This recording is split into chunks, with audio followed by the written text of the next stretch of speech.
you're probably wondering why the change in location. Well, you see, Amanda is not feeling well. She got boo-booed. She got hurt.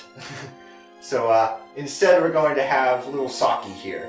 Socki will be doing the review for today's episode of The Mandalorian. So thank you for your patience. Amanda should be right as rain in the coming weeks. So this is episode 4 of The Mandalorian. And we got Socki here to serve as our little stand-in for Amanda. Well, before we get started, be sure to like and subscribe to Pupcorn. And we got some more goodies, sock or not, we're going through. So this was the 4th episode. We liked it a lot more than the last episode. It had a lot more positive things. You're not going to contribute at all, are you? Oh, I'm going to. Oh, okay. Don't worry. I was waiting for the intro. Continue. Okay, so in this episode, Mando goes back to meet his friends Greef and Cara Dune. It starts out with the child, like, working with the electricity, playing with wires. I think that was my favorite part. He gets zapped. Yeah. The opening, like him saying, like, put the blue wire where the red wire was, and the red wire where the blue wire was. But don't zap. And the child literally, like, sat there with the wires, and Mando explained several times. But I'm like, he's a baby. He doesn't know. I think my favorite part, though, was when the child opened his mouth and just smoke comes out. Well, what's even nice is, like, when they drop, when they meet Greef and Cara Dune and, like, everything's going well, Cara's now the marshal of the planet, they drop the child off at school. Oh my god, they put him in, like, a daycare. I thought that was hilarious because he's just, like, looking around, everyone is looking at him, and he's looking for food. He's looking for food. He walks on the one kid with the treats and he's like, you. He even, like, puts his hand out, like, please? Mm-hmm. The kid is like, no thanks. And then I was excited to see the child use the Force. Yeah. For the first time in a few episodes. Mm-hmm. To get cookies. To get cookies! Oh, I love it. They drop him off and it's just like, I need this ship repaired, so they're going to repair the ship.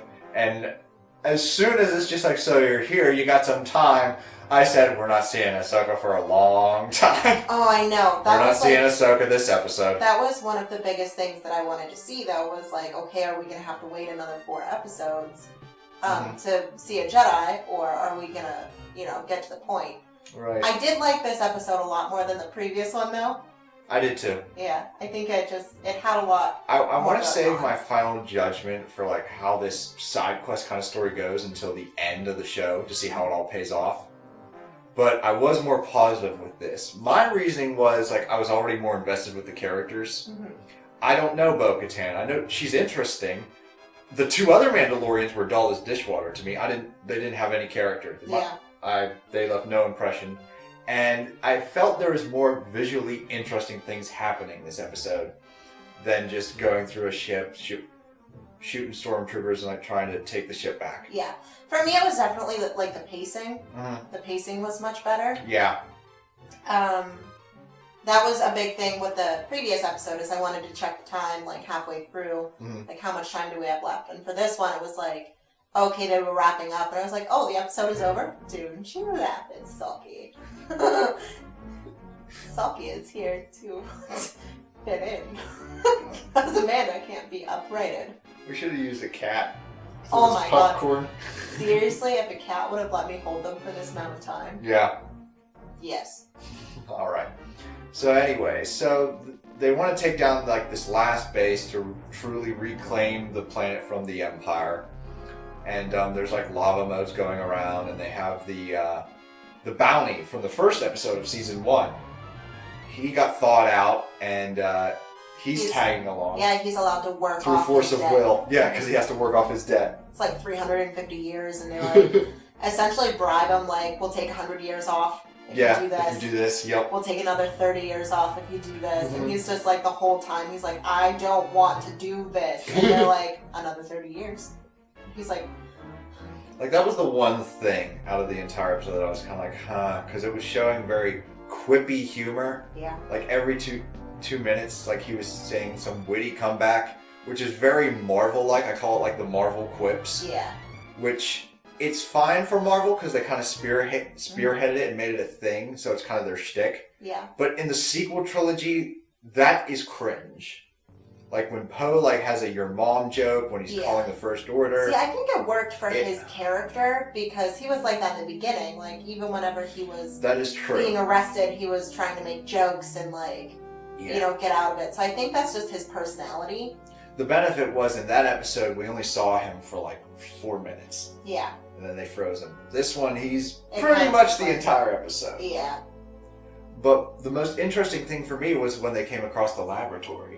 Yeah, that I think that's another big reason why I like this episode because it really shows like the importance of the child. Yeah, the importance of the child, what the overall plan is for like the bad guys, and it also kind of brought back home the whole reason we're watching this show, the characters that we fell in love with in the first place, are Mando and the child. Mm-hmm. So and that was the first thing Mando said after the transmission ended was, "I have to go get the kid." Yeah.